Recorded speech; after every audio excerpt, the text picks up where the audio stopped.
Okay, today we're going to introduce what's called a square pyramid. And a square pyramid is pretty much exactly what it sounds like. It is a pyramid that has a square bottom, okay, or a square base. So kind of a new word or a new symbol is something called the slant height. Okay, the height of a pyramid would be if you were to stand at the very tippy top and drop something straight down here, right? That would be the height of the pyramid. But this length, let me use a different color, is called L, and that stands for the slant height. Okay, and it's exactly what it says it is. It's the height of this slant. Okay, so let's unfold our square pyramid and let's think about what shapes we have that make it up. Okay, because if we're trying to find the surface area, let's think that through. So let's just say for today, the length of this side is B, okay? B is standing for this length right here, okay? The length of the base. And what do we know about this if it's a square? We know that it's gonna have an area of B squared, because it's B times B. Because it's a square, it's going to be the same. So now let's think about this triangle, okay? We know that to find the area of a triangle, you do the base times the height, which in this case is the slant height, okay, and divided by 2. So technically, right, it's the base times the slant height times a half. So if this one's a half of base times length, and this one, or base times slant height, this one is half of base times slant height, this one is half of base times slant height, and this one is half of base times slant height. If you have 4 halves, how many holes do you have? 2. So we actually are going to do 2BL plus B squared. This is our formula. Okay, the 2BL stands for each of these triangles, or the total of all 4 of the triangular faces, and then B squared stands for that square base. So let's look at number 1.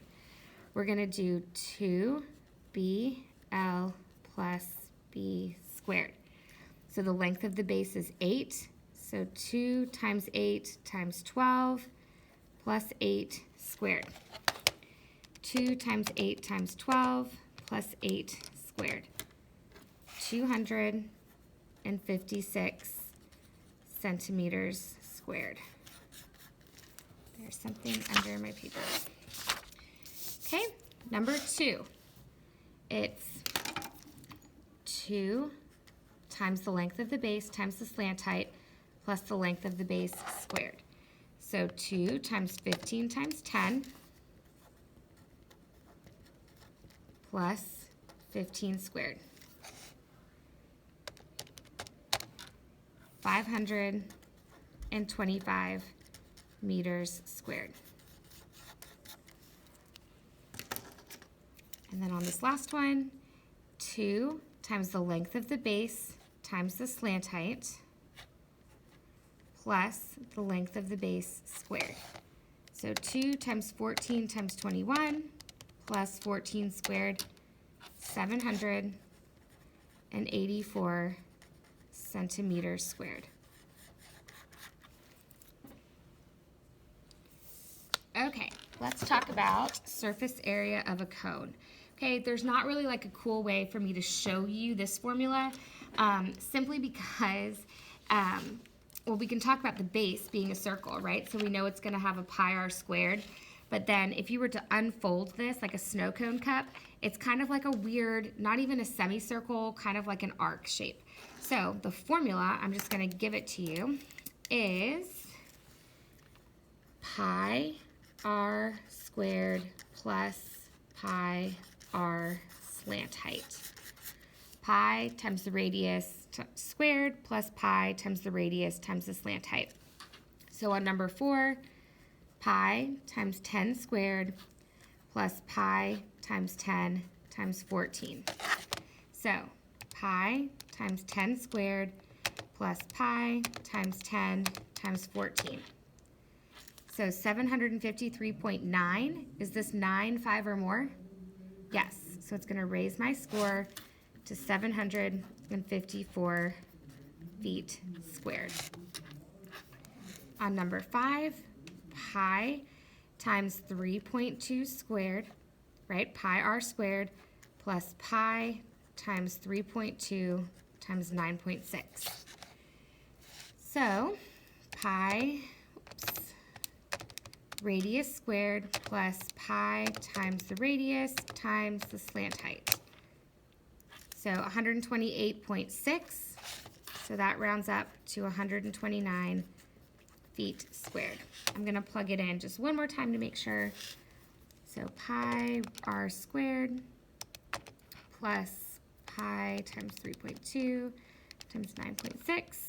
Perfect. Okay, and then the last one. We're going to type in pi times the radius squared plus pi, I'm running out of space, times the radius times the slant height. So pi times 22.6 squared plus pi times the radius times the slant height, 2,513.3. It is not 5 or more, so 2,513 centimeters squared.